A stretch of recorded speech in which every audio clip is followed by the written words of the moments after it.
Okay, let's go into a dive here. And this is springing out of some of the work that Robert Bly has done in his Audible book on the human shadow, which I highly recommend.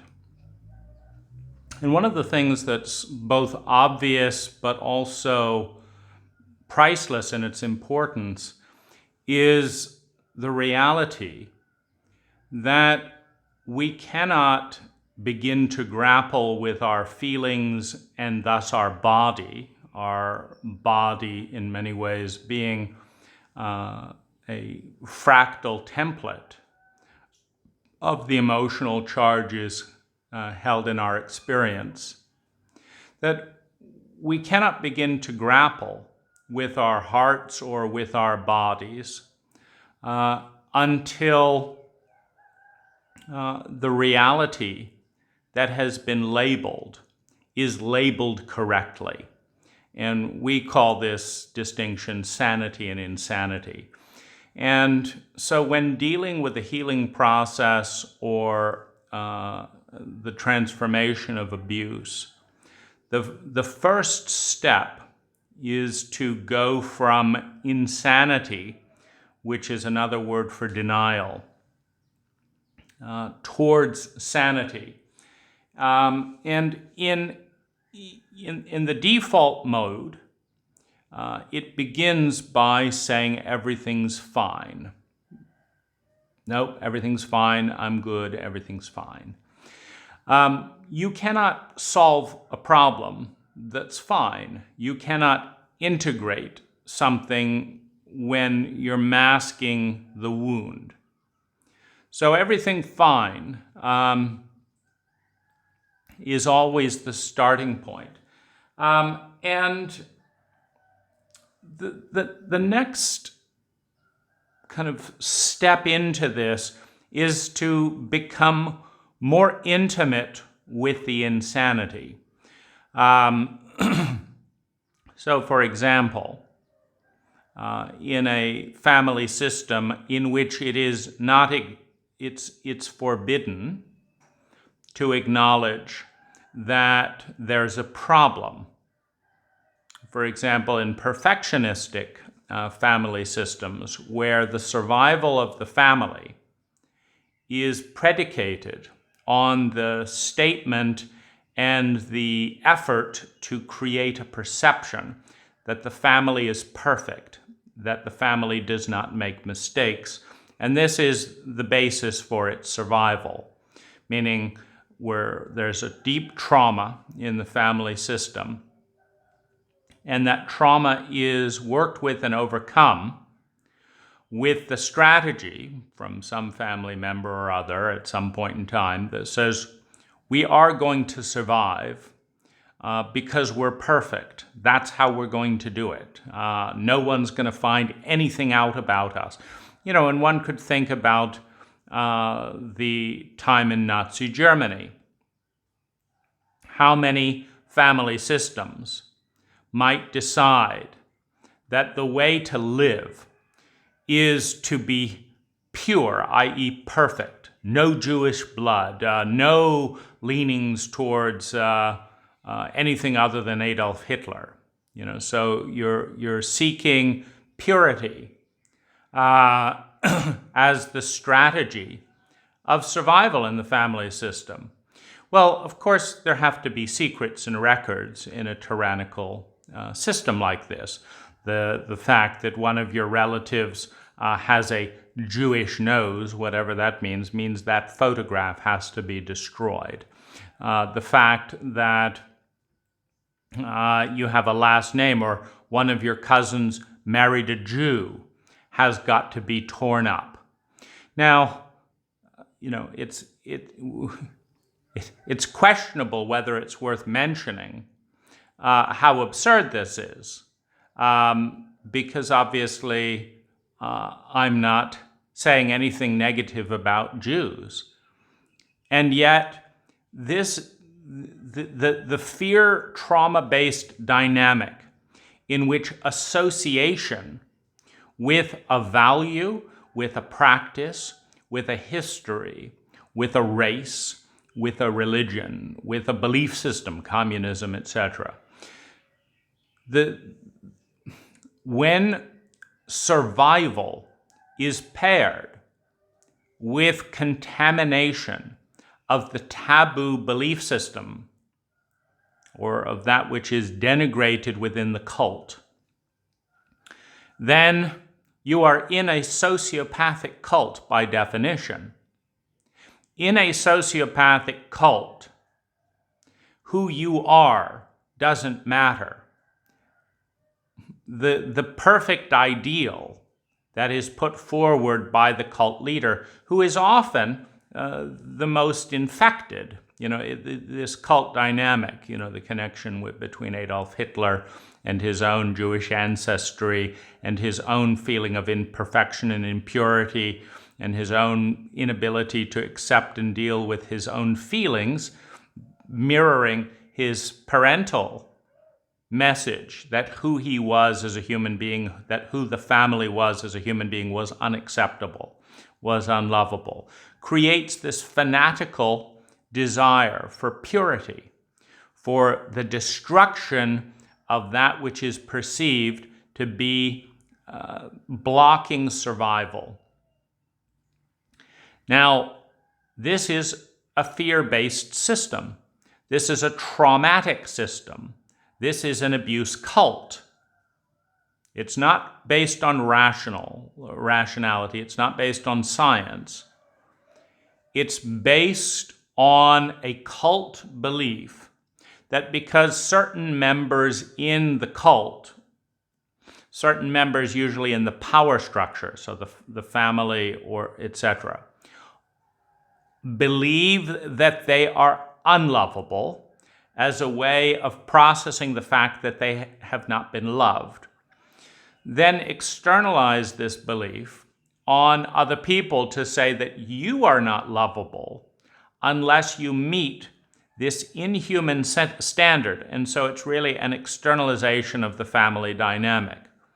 You are not lovable. You are not worthy. You are not going to be spared unless you meet these standards, which are not human standards. And so it's a shame-based, taboo-based, abuse-based cult pattern of survival that first comes in and then gets externalized and goes out.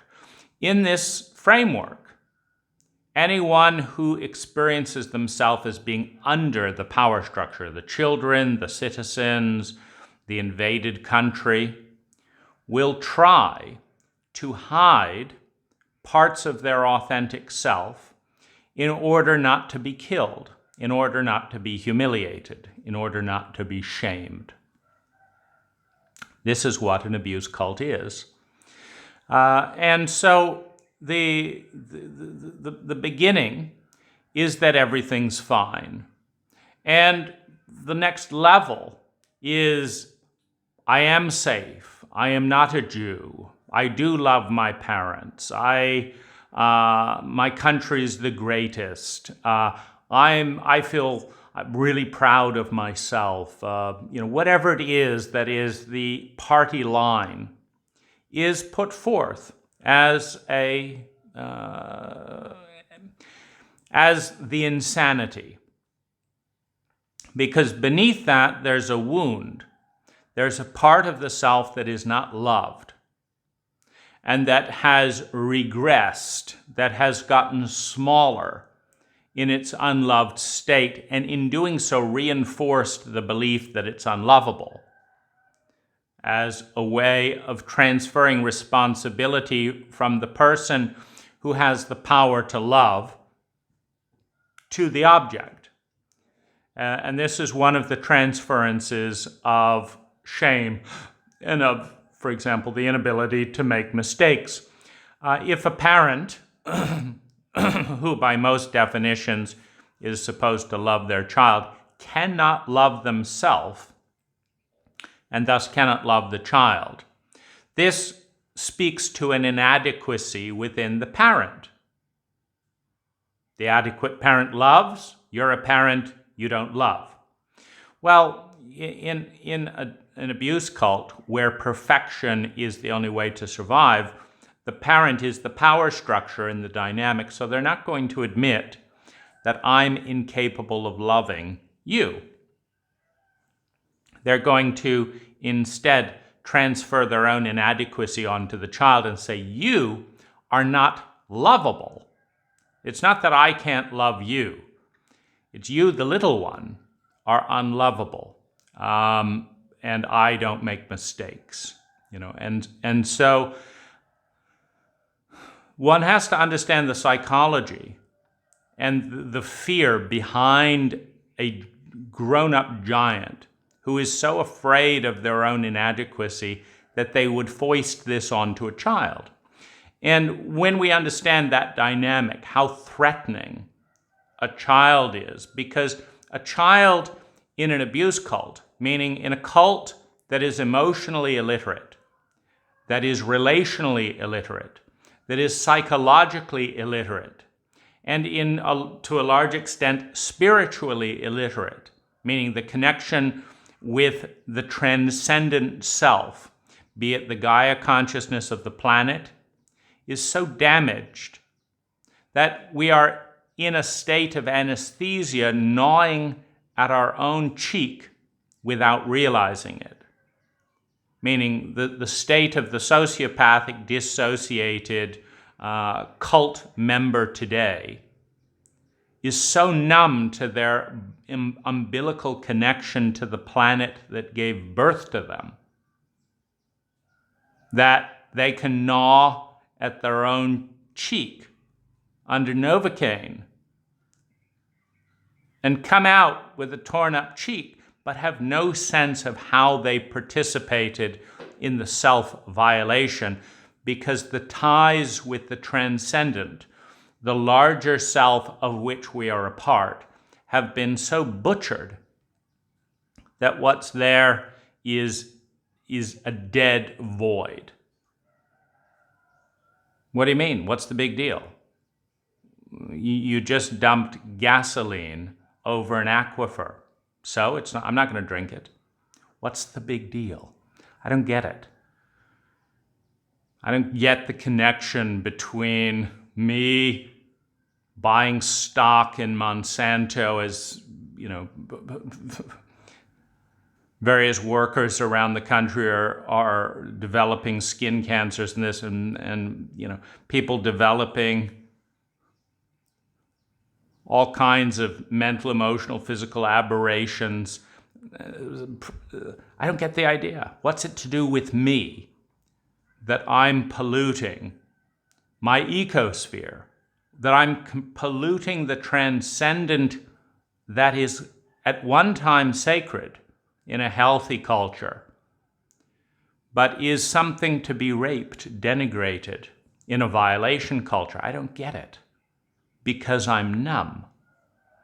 And this isn't abuse, this is progress.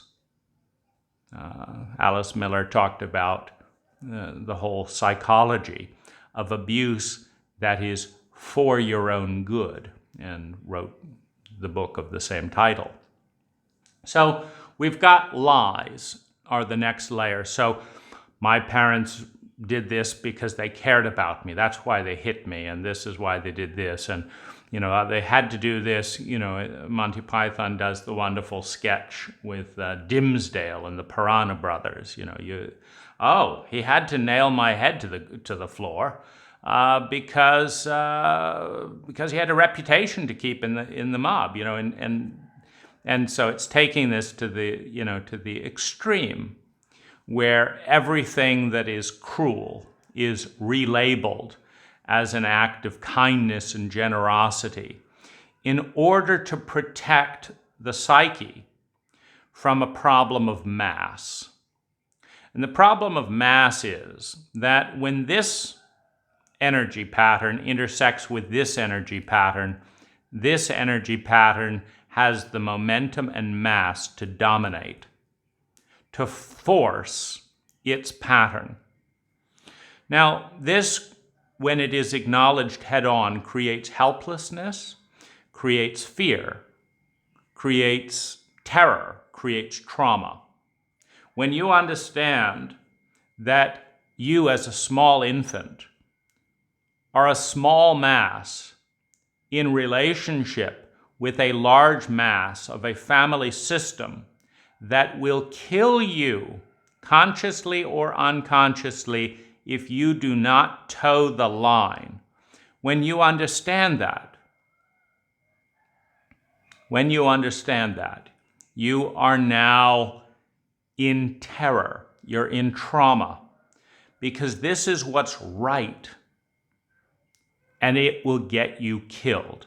And so the adaptation of the child, etc., is to rewrite and project what should be in the ecosphere of a deity or of a parent. The parent is the first deity. What should be the ideal? My parents are good, therefore everything they do to me is good. Therefore, if they hurt me, I am bad. And so we have the transference of the inadequacy of the big one onto the small one, who doesn't have the mass to change the system. So it is a breakdown. If you give, for example, if the head of Morgan Stanley blames the tellers for the policies that she is responsible for, meaning I, as the head of Morgan Stanley, have the legal authority to do this, this, this, and this, and I set my company on a collision course with history and destroy jobs and blah, blah, blah. And I blame it on the teller. The teller doesn't have the mass. The teller doesn't have the mass, the weight, the legal authority to change the crash.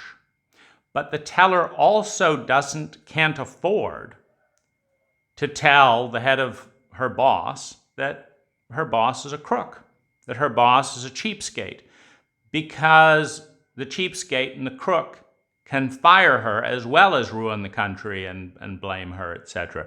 And so you have a frozen dynamic where a lie has been put in place, where it cannot be unfrozen from the person who's been given the lie because of a relationship of small and large mass. So I feel safe hides the cruelty in the system, because it's not okay. When you have a dominant system, it's not okay to tell the truth. The truth is the most dangerous thing around. It's not okay to tell the truth. When you have a dominance dynamic where one feels traumatized by the truth, because there is a power structure that is threatened by the truth, it is not safe to acknowledge that I don't feel safe. It is a very, very treacherous terrain where one has to thread through lies and deceits and figure out exactly what to say and not to say to please the power structure. However, if one believes, as every child does, the lie, if one believes the lie, one cannot get in touch with the feelings and the body in a way, in the areas that contradict the lie. In other words, if my parents were wonderful and my parents were safe and I had a great childhood and blah, blah, blah, then why is my body lying to me and shaking with terror? It isn't. And the body becomes dissociated to protect the lie. If my country is so kind and we're progressing in such a magnificent way into the future and the dream, etc., then why do I feel so depressed, so lonely, so disappointed, so bitter and cynical? Why? Where does that feeling connect with reality? Because much like an arithmetic problem, much like a bookkeeping challenge. If the bottom line in the profit and loss statement is negative $230 million, meaning in the last year, we lost as a company $230 million, but nobody made any mistakes. And every transaction was profitable, because if it wasn't profitable, that would have been a mistake, and nobody made any mistakes. Then how do you get to negative $250 million?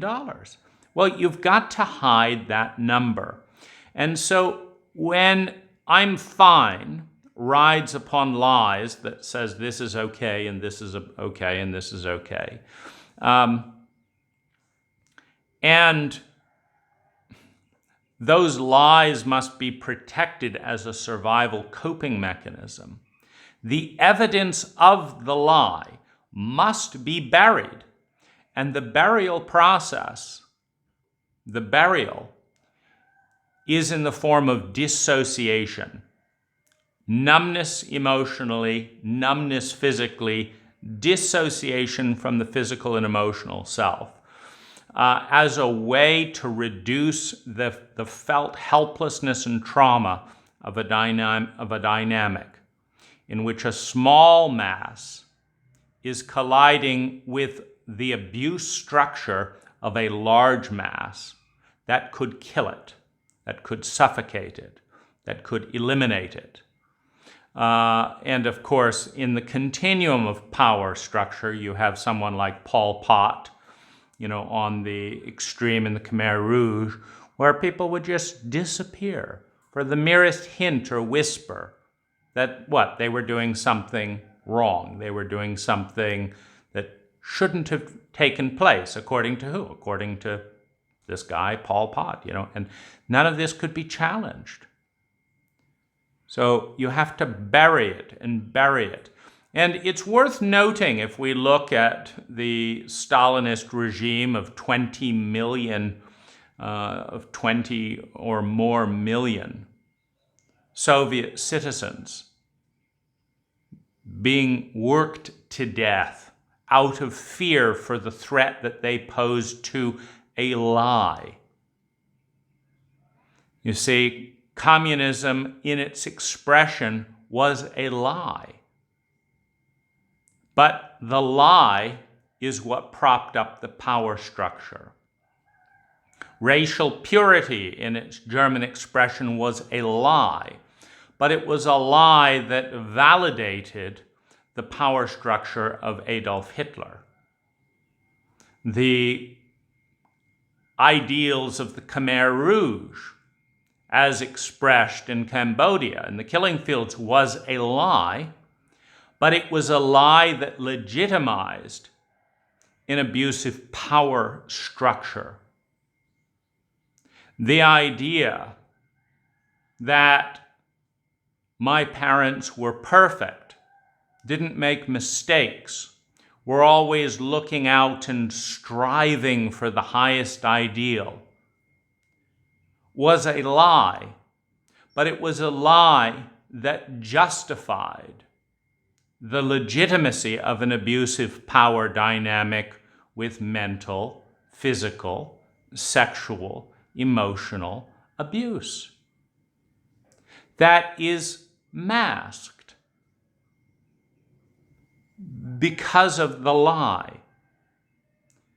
And what is feared by both the parent and the child, by both the citizenry and the government, by the individual and the circle, the small one and the big one in the power structure, what is feared is the unknown, the terror of the unknown in the chaos of the projected traumatized future. When past trauma does not get resolved, because we are traumatically illiterate as a cult, then going forward into the outer reality, We are afraid of the unknown. When trauma does not get resolved in the past, it is projected and anticipated and believed in the future, which expresses itself with a terror of the unknown, which expresses itself as a fear of change, which expresses itself as a fear of uncertainty, which expresses itself in a dogmatic adherence to a lie that creates the illusion of certainty in place of the deep complexity of understanding and power. In that dynamic,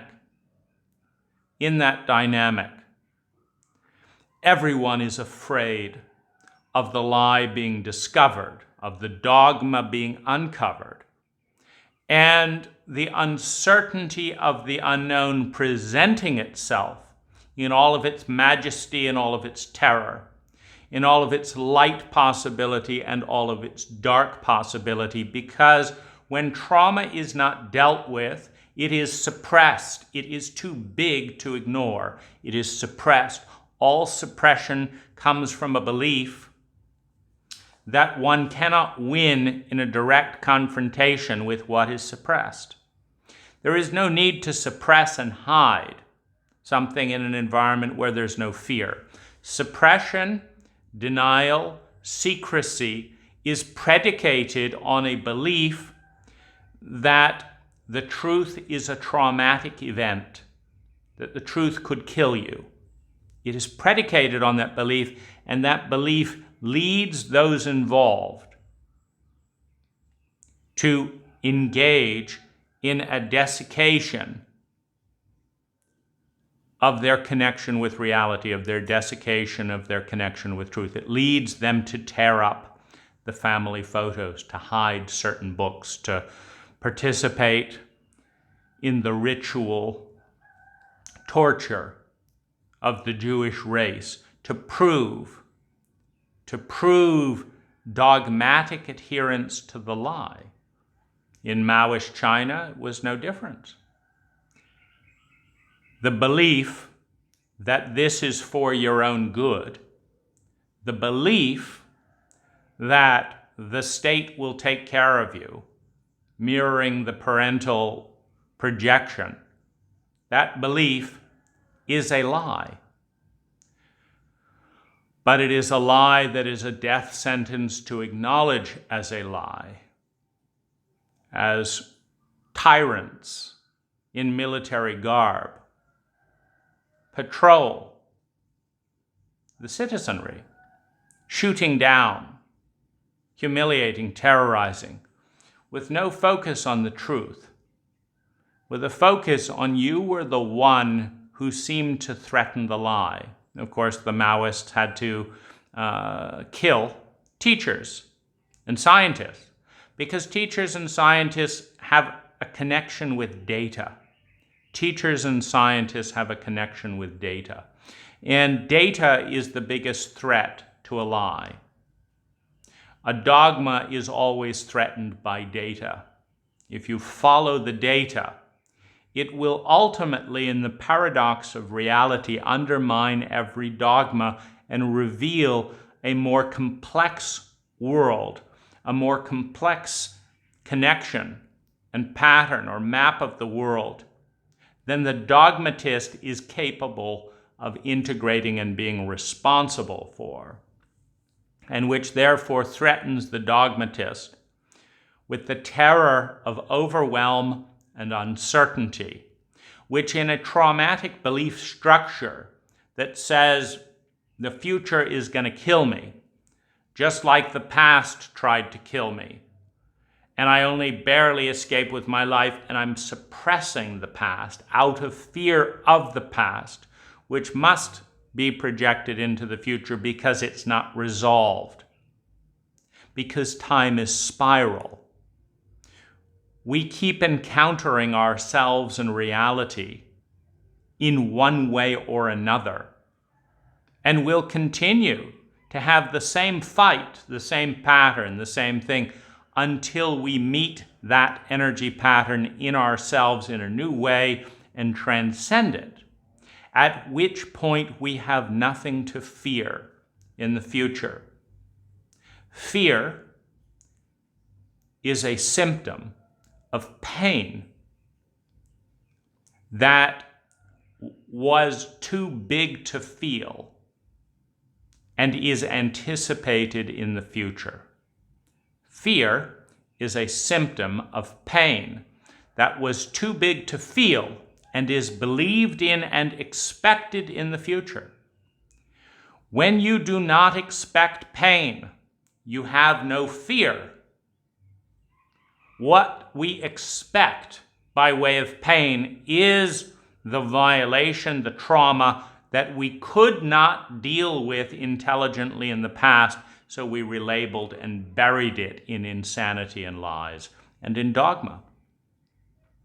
And in that reality, every single person involved is terrified of the unknown.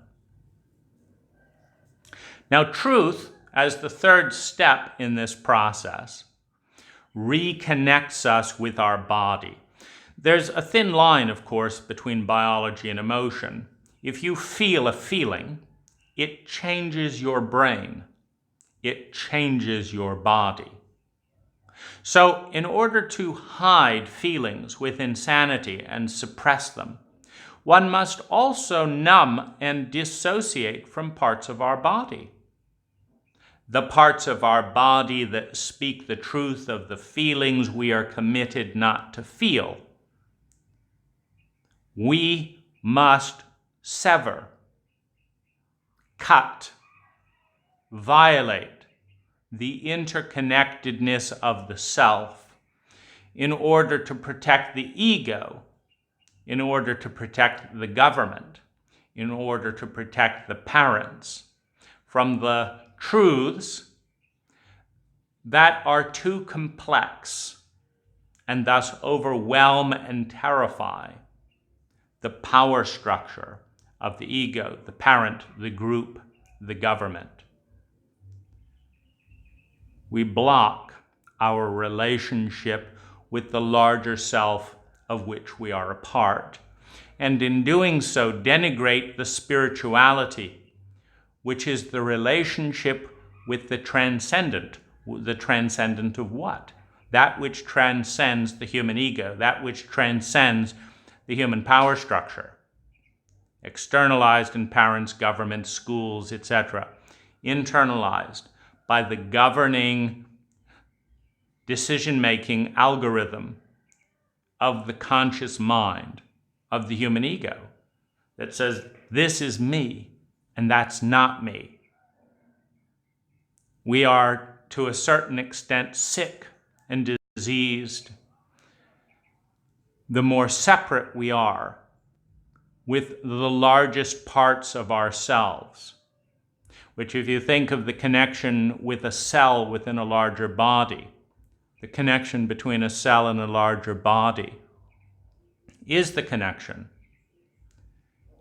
with that part of itself which gave birth to it and which offers life through the blood channel, through the connection of the human ego with the tree that gives it life, with the soil that gives it food, with the ocean that gives it water, is the connection between the cell and the larger body of which we are a part.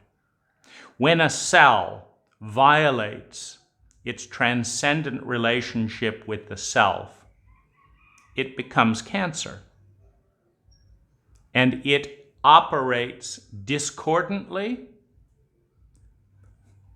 and dissociatively with the attuning process of the host body. And of course, the journey of cancer is a short, sweet ride to death, as cancer cells explode chaotically and abundantly more rapidly than its host can nourish and integrate, killing the host and then killing itself. It's a suicide. Cancer is a suicide mission in which we violate our connection with the transcendent expend massive amounts of energy dissociatively in relationship to the ecology of which we are a part. And upon successfully peaking in peak dissociative expression, we kill off the body of which we are a part. And right after it dies, we all die. That's what happens to every cancerous journey. Telling the truth connects us with our body, which leads to integrity, which leads to integration, which leads to strength. Many strands of a rope coming together in a large strand become strong. The self becomes strong as we reconnect with all of our truths.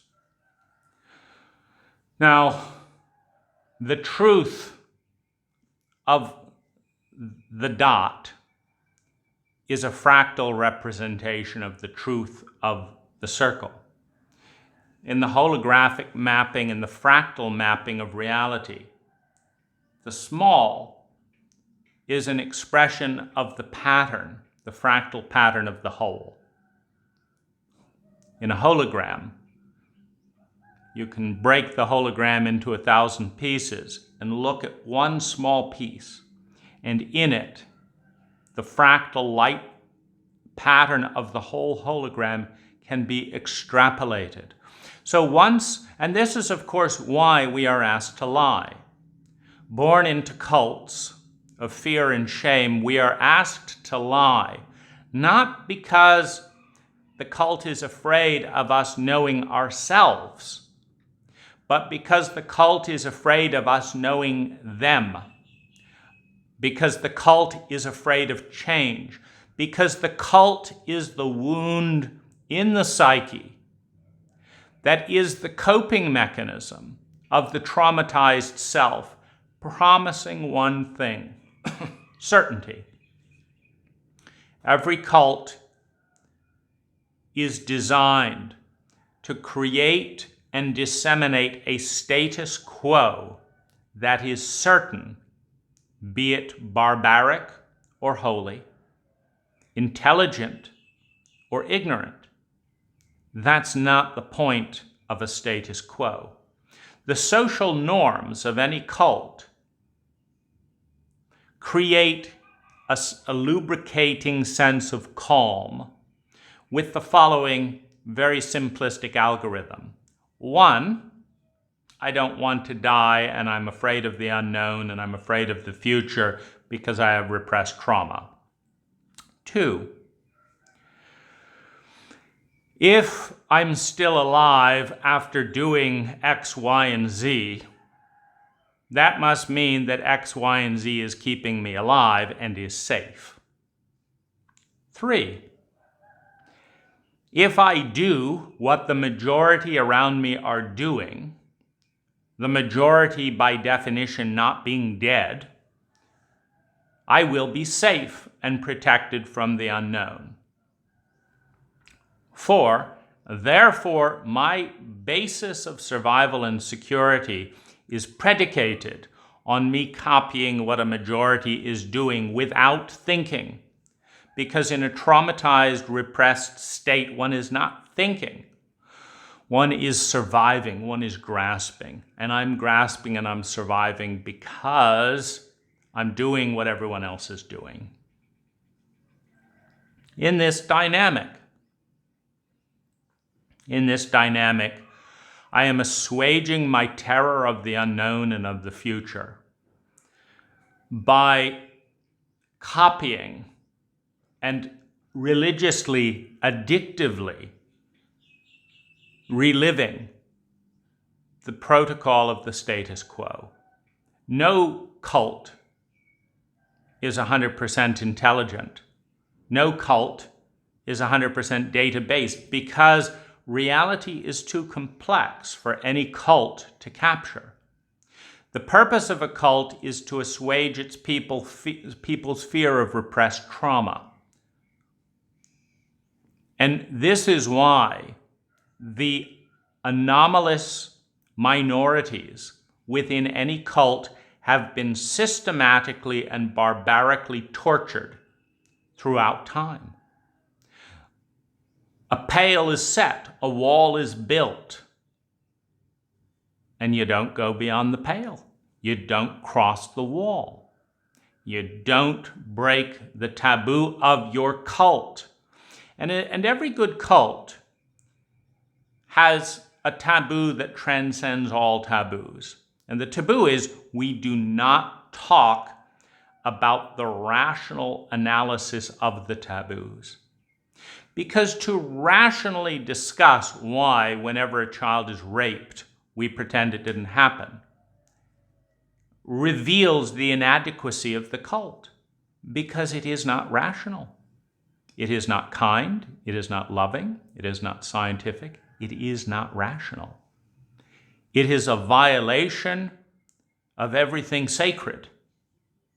Everything sacred ultimately converges on the algorithm of intelligence, which is the efficiency with which energy is transformed into sustainable well-being for the entirety of the complex ecology of which we are a part. No cult measures up perfectly with that analysis.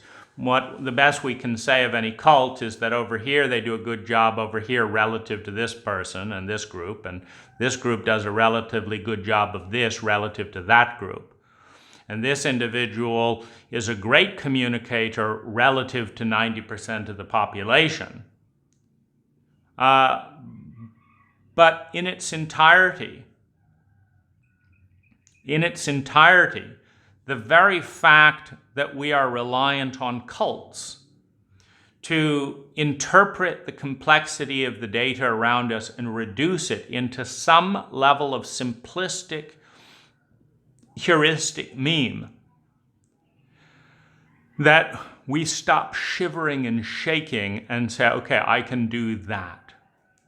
All I want is to hear from an authority figure, if I believe this, if I swear on the cross to Jesus Christ, if I pray to Allah 5 times a day, if I sit at the Buddha's temple for 10 years and sweep the floor, that I will not be punished, that I will be protected from my terror of the unknown and my inability to navigate the complexity of reality, my terror of freezing up in paralysis, which is the phenomena when a consciousness, a human ego, encounters a system more complex than its current consciousness has the language and distinctions to deal with. I don't want to be in that frozen place where the only thing that really strikes me, not knowing exactly what to do, is that I don't know what to do, and it's my fault because I'm in a shame cult, I'm in a traumatic cult that blames the individuals for the inadequacy of the circle. And I don't want to deal with being sacrificed on the altar of the scapegoat that our cult has created to hide its inadequacy. So truth connects with the feelings, with the body, and with integrity, which allows us to learn about ourselves.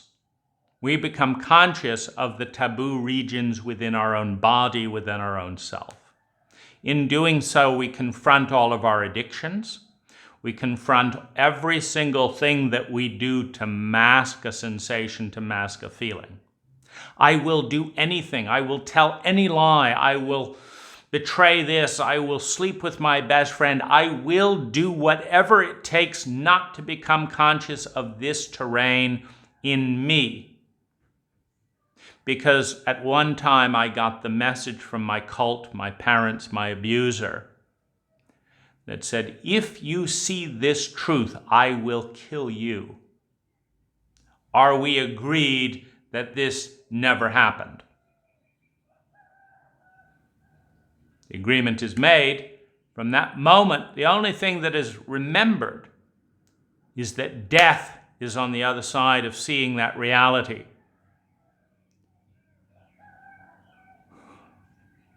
When we are traumatically illiterate, we are terrified of death. Someone who is afraid of death in a traumatic cult is unhealthy by definition, because they will betray their soul. They will betray the relationship with all that is sacred to protect the secret that they believe is keeping them alive by making the truth opaque so that they can live. This is an incredibly important algorithm to understand within the human psyche and within the framework of every cult. Learning the deeper truth within exposes the deeper truth without, and this is what is taboo. This is what crosses the line. This is what cannot be tolerated. We cannot have our children learning the truth. We cannot have our people discovering the truth of their government's behavior. The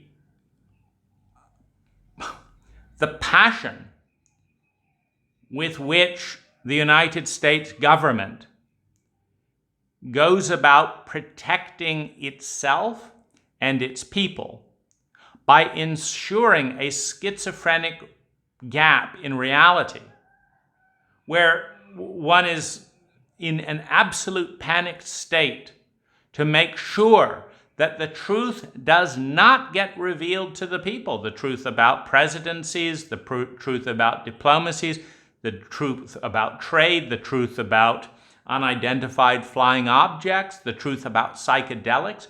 Why were psychedelics banned by Richard Nixon? Well, the Vietnam War was a lie. The Vietnam War was a self-violation. Think of how many Priuses it will take to offset the napalming of a country, the burning alive of a country. How many? But this is the illusion of the cult, that the left hand sets fire to a forest and burns men, women, and children alive, while the right hand says, we're the number one in Prius adoption, aren't we spiritual, aren't we good for the environment, etc. Where the left hand tears families apart to protect the country and all that, and the right hand says, we care about families and blah, blah, blah. In the schizophrenia of the psyche, the left hand in each one of us says, we cannot be honest with this and this and this. It's too much. We're going to die. We're going to die. Don't tell me this. I don't want to hear that. And the left side of the psyche is busily burying the unforgivable sins that the right side cannot forgive, cannot grapple with, cannot deal with. It's an interesting suicide when the innocence and the transcendence of the vulnerable infant reaches out to the parental deities and says, Mom and Dad, please tell me how I need to be and behave to be welcome in your world. How do I please you? The response is simple: cut yourself in half. If you will cut yourself in half in the way that I have, exactly as I have, you will belong to this cult. You will belong to this family. Here's how you do it. No, that didn't happen. No, you shouldn't have this feeling. You should have this feeling. Cut yourself in half. Then bury the pieces and join us in a survival coping mechanism of lies. Now, this is a new chapter forward. This is where we enter the danger zone. Because as the truth is revealed It is a truth that the cult cannot love and thus has not trained its people to love. As the truth is revealed, parts of ourselves come up that are taboo, that are unforgivable, unacceptable in the eyes of the cult. And this is the crisis, this is the challenge of an abuse ethic, of a cult that is, in its emotional illiteracy, incapable of teaching and understanding love. And as Robert Bly says, quoting Jung, that which we do not love, that which we dissociate from and do not include at the table, deteriorates, regresses, becomes wild and crazy. And in its regressed state, feels hostile to us for casting it out of the garden, feels hostile to the presiding power structure of the conscious mind that does not want to include its data in the mathematical equation that is the psyche, that is the culture, that is the reality of which we are a part. So as we continue our journey, we've now entered into the domain of the human shadow. The human shadow is that which is culturally taboo, culturally denied, egoically pushed down, and unacknowledgeable, unspeakable, unacceptable, unbelongable. And it is the domain of trauma. To be shamed, to be excluded in a rich species such as our own, where survival, security, love and belonging, and to a large extent self-esteem are determined by other people. The first four of our core hierarchy of human needs that every human being in the history of the planet has needed and needs are in jeopardy because we've violated the cult taboo. We have crossed the pale, gone beyond the pale, the wall. And as such, there's uncertainty, there's chaos, there's fear of the unknown, there's fear of the trauma. Trauma, the impression or visceral reality that death of our identity, of our body, of some core part of our identity is on the horizon. And nothing spells that out louder than being at odds and banished by a people. When witchcraft, the study of herbs and medicines and whatever else it was at that time, was deemed culturally taboo. Women were burned alive for crossing the line set forth by their cult. When homosexuals in Jordan and other countries express their innate affection for other men, their lives are in jeopardy. When people protest a dictatorship, their lives are in jeopardy. When students in China say, we want democracy, and it's not okay to confront the authority figure, they are shot down to protect the status quo. And the awareness of the connection between crossing the taboo and survival is thick. And the connection between shame and exclusion is thick. So much of our survival and security comes from a sense of love and belonging. Are we welcome at the table? Of course, every cult defines its taboos not based on science, not based on rationality, not based on intelligence, but based on a mixture of fear of bending to certain masses. In some cultures, it's as simple as the king will kill you if you express a divergent opinion. And so it is taboo to say something negative about the king. Now, the danger is entering a domain in the psyche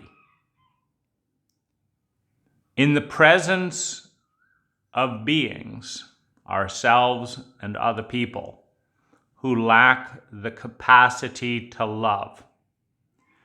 Now, love is not just some mystical abstraction. To love someone is to care. To care is to see. To see is to become intimate. To become intimate is to understand. To understand is to empathize. To empathize with understanding is to attune. To attune is to connect with two realities, with two psyches.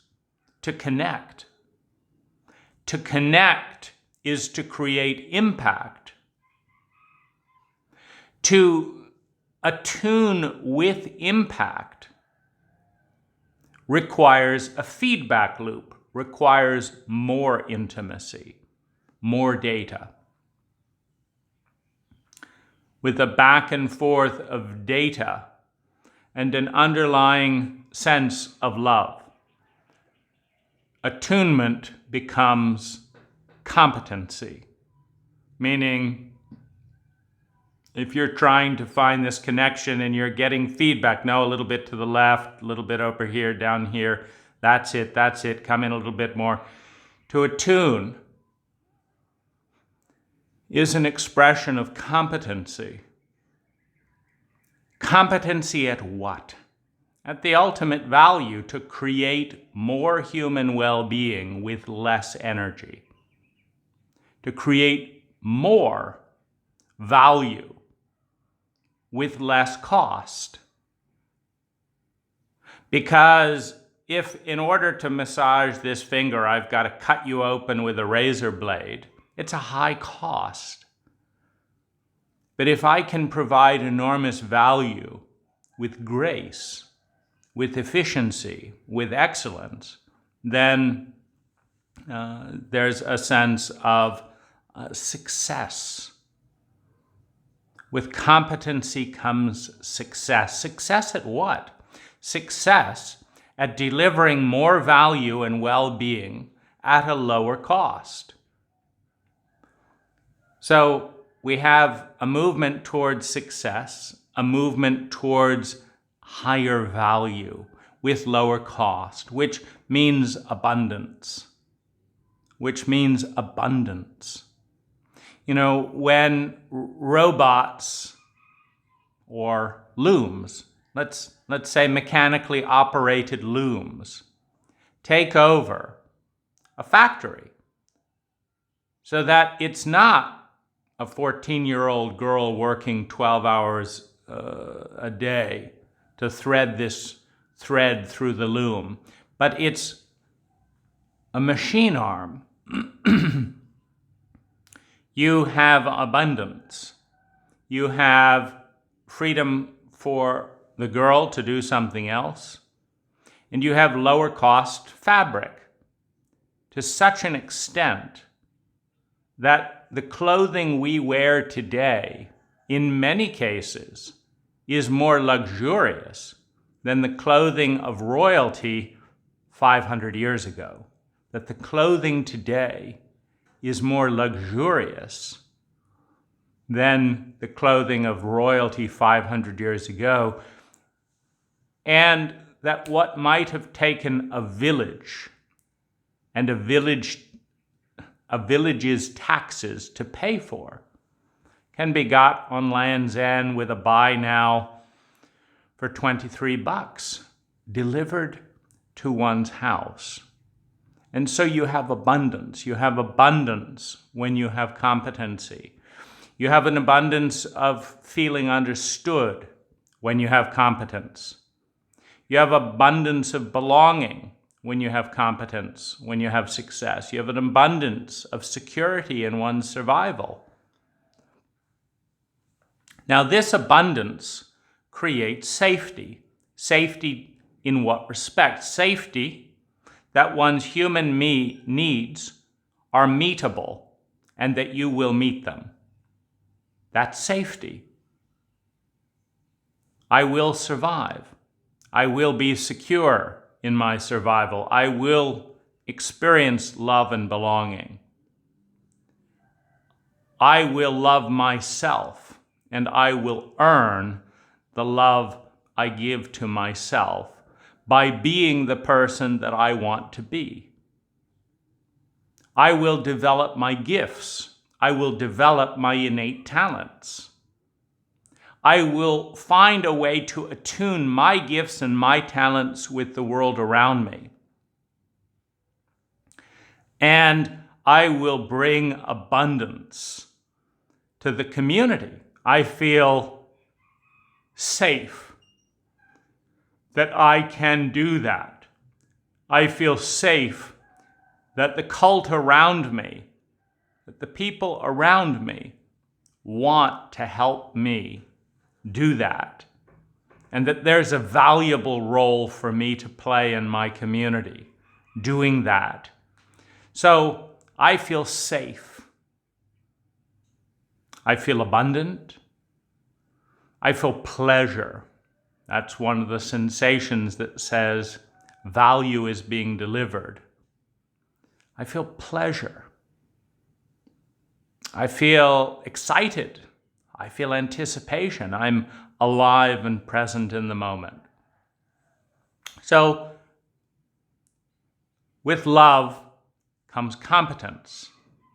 With competence comes success. With success comes abundance. With abundance comes safety.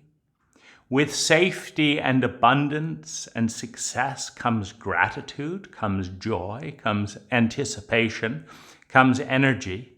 And in its amorphous synergy, the feeling of love, being in love with life, being in love with oneself, being in love with one's reality, the feeling of love emerges as a crescendo on the other side of success.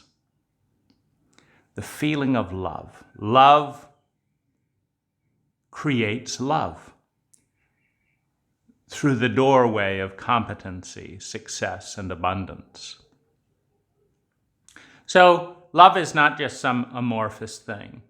When we enter the taboo and shadow terrain of a cult, those things that have labels, those things which are shamed, which are shut out. This is, of course, the opposite of love. Because when you do not love something, you exclude it.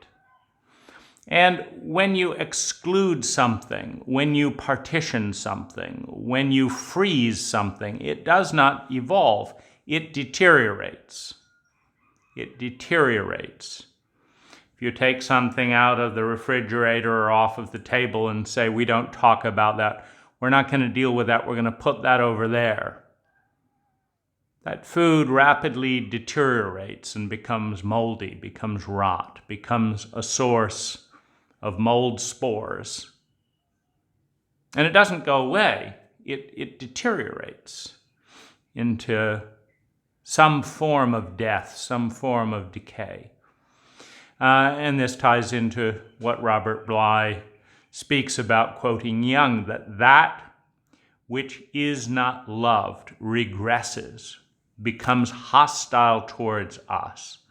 And its energy is not integrated. This is the phenomenon and the problem culturally with the illusion of garbage. Because in the most complex paradigm, in the most full sense of reality, everything is energy, and all energy is neither created nor destroyed.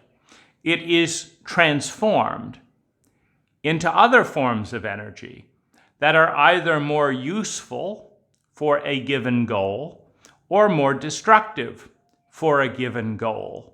And we decide what the goal is. We decide this is what we want, and then based on that, we decide what formation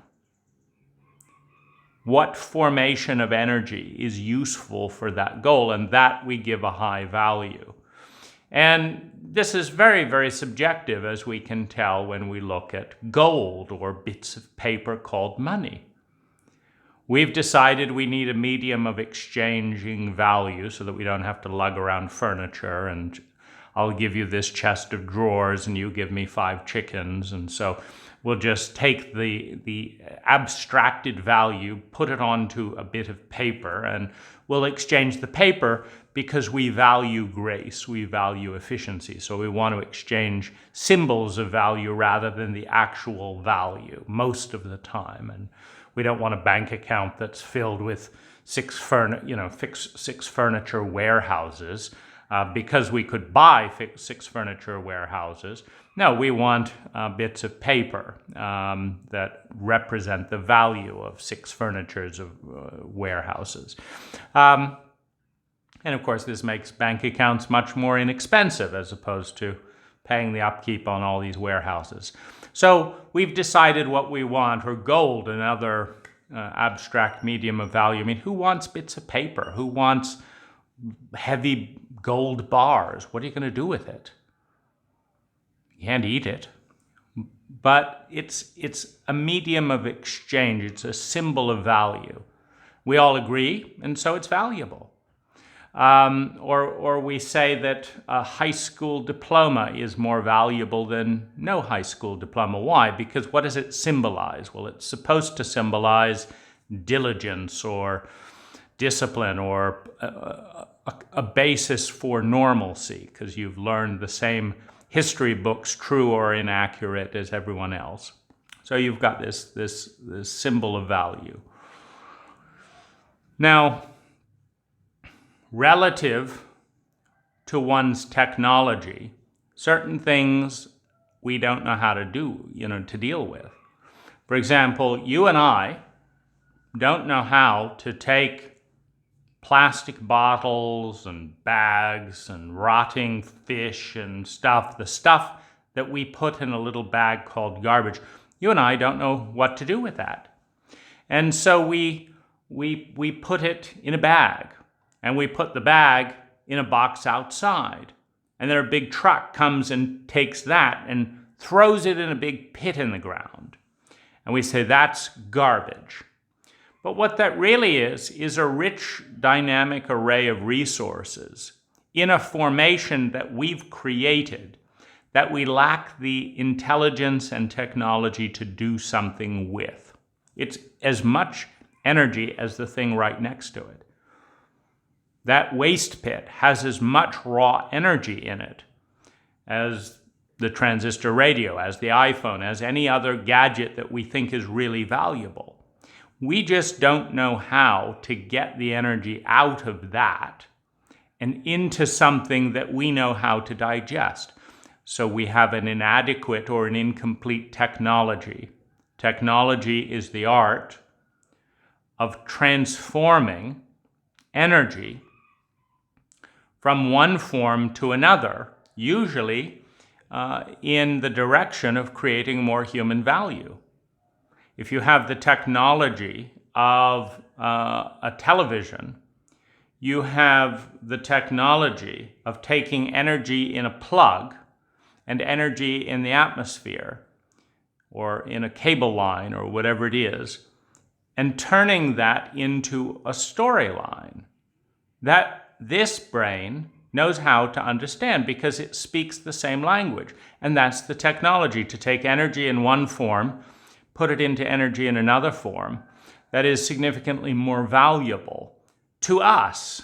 And that is value. And then the stuff where we don't know how to do that, we relabel our inadequate technology and project it out onto the object we lack the sophistication to integrate and transform, and we call it garbage. We do this with human beings. We do this with animals. We do it with areas of the planet. We do it with everything. Everything that we don't know how to extract value out of is a symptom of our incompetence. And we relabel our incompetence as the innate inadequacy of the object that we lack the sophistication to open up, and we call that garbage. So, garbage is a function of consciousness. It is a function of technology. Consciousness is a technology. Technology is a form of consciousness. It is a pattern of understanding and doing, dense understanding, doing, lived understanding, action. It is a pattern of action that releases or captures and freezes value. And what a cult does with things that are taboo is it captures vast amounts of its people's value. And it then spends other valuable energy suppressing that and saying, we can't talk about this. We're not going to look at this. Anything that there is bad, we're going to punish. We're going to inflict pain on anyone that goes into this domain. And in that process, we sequester more energy for the purpose of sequestering other energy, for the purpose of dissociating from parts of the human psyche that we lack the technology to honor, to respect, and to bring to abundance, to realize its potential. Because that is what love is. Love is the process of attuning and caring to a point of competency so as to free up the value that is locked in the shape, that is locked in the dynamic, so as to free up the value and release it. You know, in landscaping, there's a thing called pH. And it's the alkaline-acidic continuum. And there's an interesting thing because every plant has a preference for an optimal pH. This is a preference for a balance between acidity and alkaline. And so how does one release the nutrients in the soil for that plant to grow? One must change the pH or plant the plant in a pH where the plant is capable of accessing the nutrients. Now, every plant wants to grow, and every soil has some value. When you pair up the organism with the environment, the organism blossoms. And so there is a science of adjusting pH. Now, there's another interesting thing, which is that, NPK, nitrogen, potassium, phosphorus, is in the soil, but it is bound up, meaning it is unavailable in many cases because the soil is too acidic or too alkaline to release it, to make it water soluble. But when the pH shifts, the innate abundance of food for plants gets released from the soil, and the same dynamic occurs in human beings. That every one of us has potential, like gold, deep in the caverns of our psyche. And certain environments, certain points on the sociopathic, empathic continuum release that gold into the world. Certain points on the conscious, unconscious continuum, certain things that as you translate sensation into language and language into thought and thought into consciousness, certain things become accessible, become valuable, move out of the terrain of terrified unknown and into the domain of excited possibility. And there is a science to that, and there are chemical admixtures that release this possibility in each one of us. But when we lack that technology, when we reduce one another to regressed, traumatized, frightened, and dissociated individuals, we have bound up that potential and robbed the social ecosphere of the abundance that is in each one of us. And it is a symptom of a lack of love, which is a symptom of a lack of competency, of a lack of success, of a lack of abundance, of a lack of technology.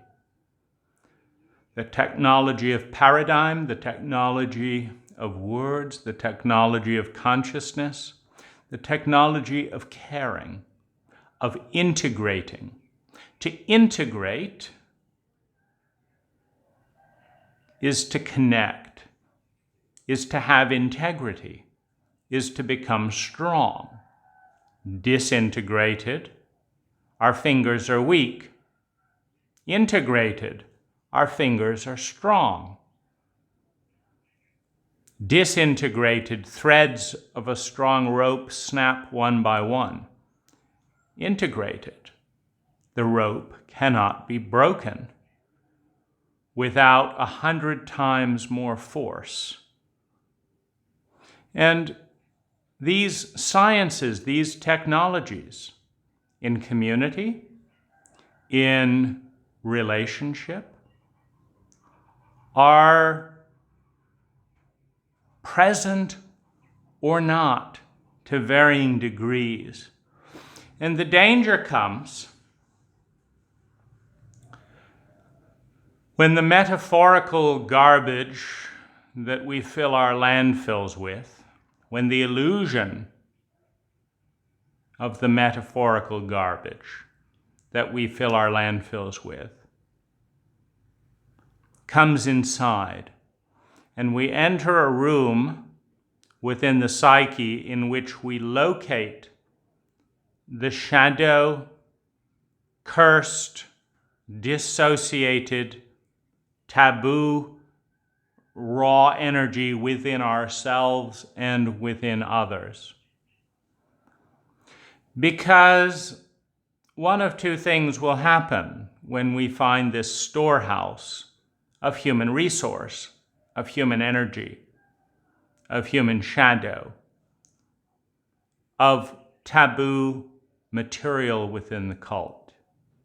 Either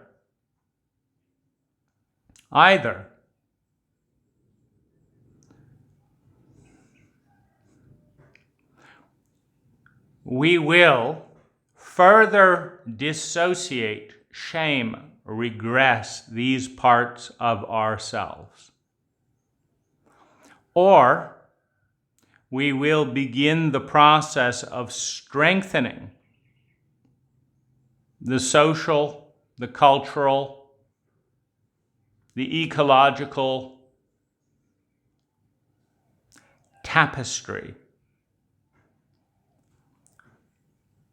by attending to the survival, the security, the love and belonging, the sense of esteem, the sense of developing a unique gift.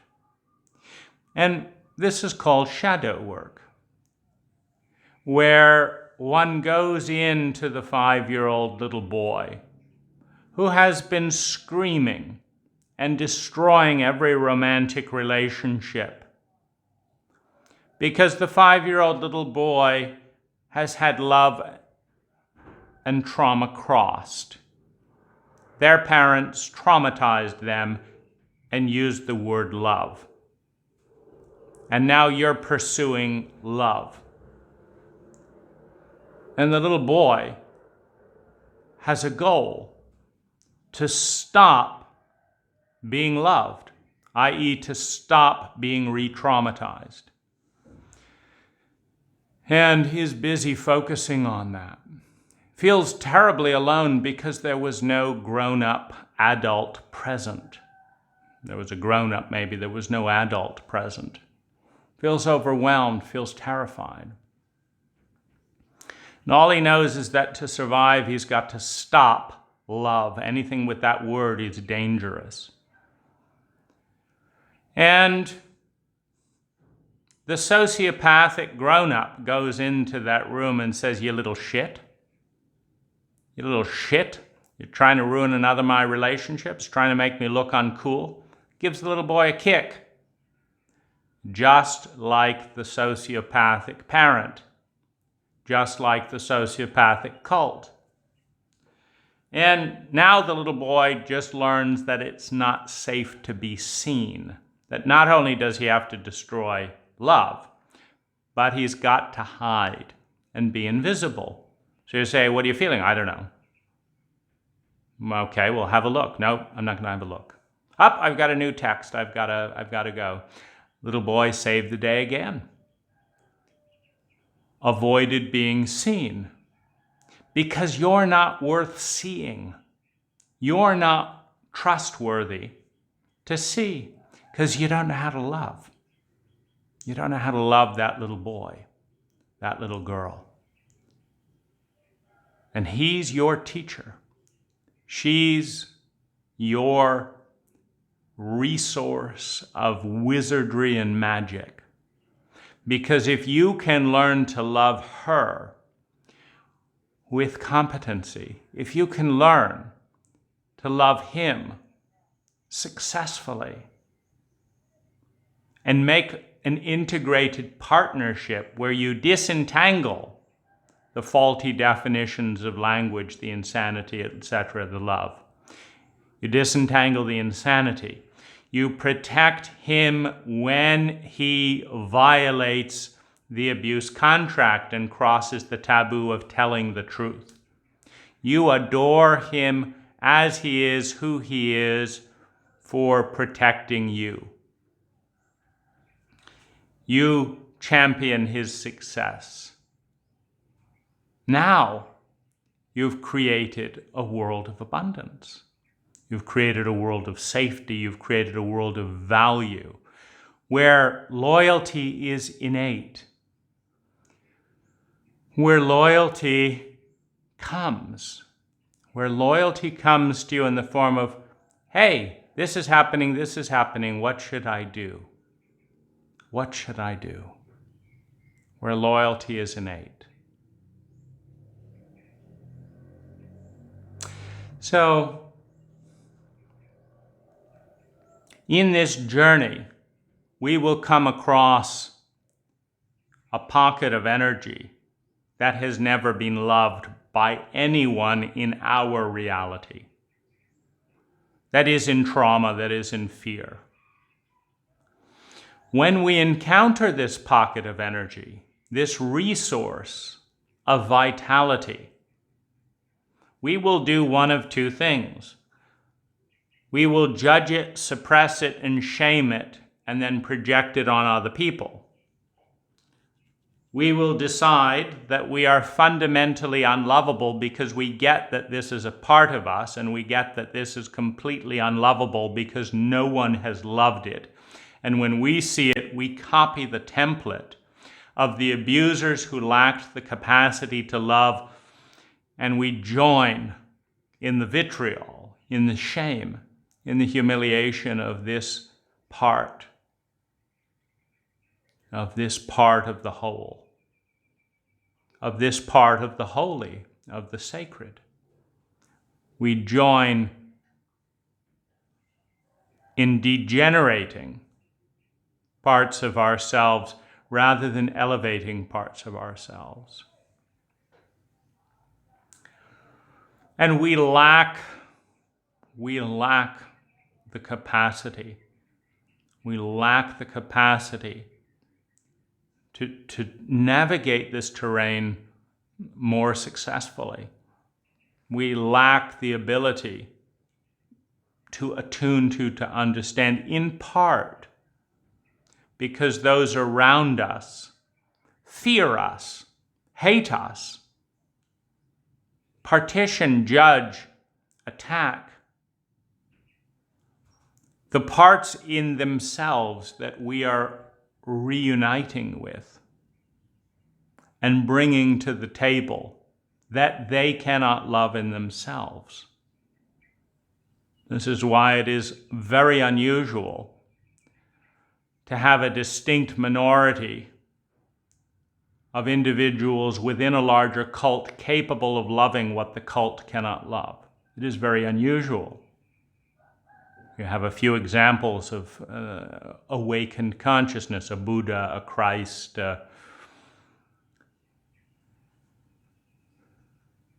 someone who looks at the garbage pit and sees millions and millions of units of energy and all that could be done with it, and is excited to extract that energy and bring it forward and bring it out. And based on that belief and based on that excitement, develops the technology through attuning and caring to do so. The most lonely place to be is to identify and feel the connection with that part of ourselves that we have been conditioned to hate, to ostracize, to exclude, to fear, and to judge.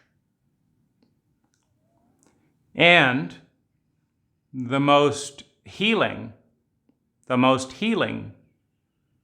place we can be is to rejoin an old friend, to rejoin the broken, tattered, regressed remnants of the psyche, and discover who they were becoming before they were banished.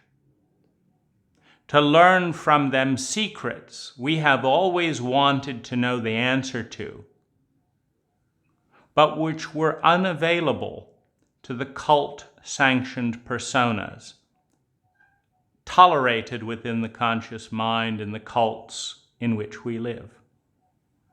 To come home is to open the doorway to those places within that house the potential to complete who we are,